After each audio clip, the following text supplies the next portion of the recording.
হাতে লিখে লিখে এটা খুবই অ্যানালগ একটা প্রসেস এবং ওয়ানধাত্তার আমলের।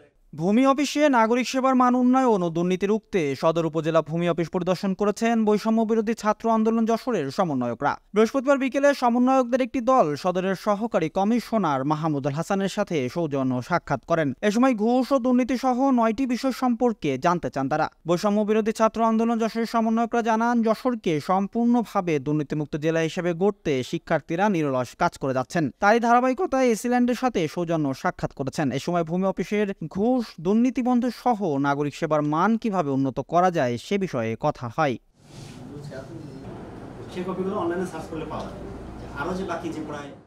আমাদের বেশ কিছু ফাইন্ডিংস ছিল, তার আসলে যথোপযুক্ত উত্তর আমরা খুঁজতে এসেছিলাম।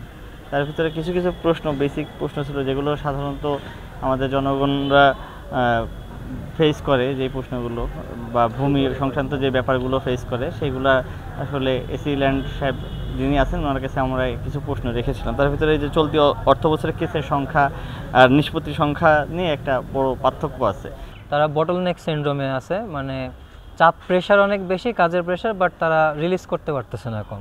এই ক্ষেত্রে তারা মানে ডিজিটাইজেশনের কথাটা বলতেছে, আর এই ক্ষেত্রে তাদের অপারগতার কথা বলতেছে যে তারা এত হিউজ পরিমাণের কাজ প্রতিদিন সম্পন্ন করতে পারতেছে না। হ্যাঁ, প্রেশার হয়ে যাচ্ছে প্রতিদিনের কাজে।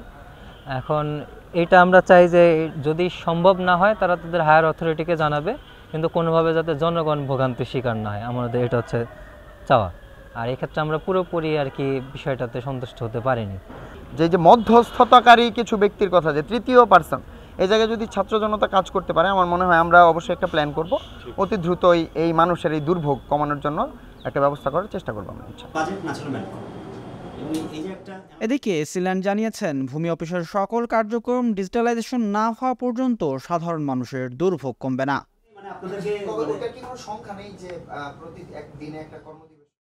টোটাল অটোমেশন বা ডিজিটালাইজেশন যতক্ষণ পর্যন্ত না হবে, একটি দলিল রেজিস্ট্রি হচ্ছে আইন মন্ত্রণালয়ের অধীন, রেজিস্ট্রি ডিপার্টমেন্ট সেটি করে থাকে। সেই দলিলটি এখনও সেই ম্যানুয়াল যে অ্যানালগ সিস্টেম, সেই সিস্টেমে নিবন্ধন হয়।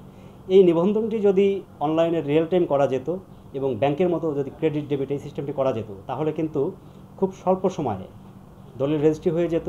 তাদের চোখের আইরিশ বা রেটিনার স্ক্যান, হাতের আঙুলের ছাপ দিয়ে যদি দলিল করা যায়, সেই দলিলের তথ্য যদি এসিল্যান্ড অফিসে আসে, এসিল্যান্ড কিন্তু খুব অল্প সময়ে এটি নামজারি করে দিতে পারে।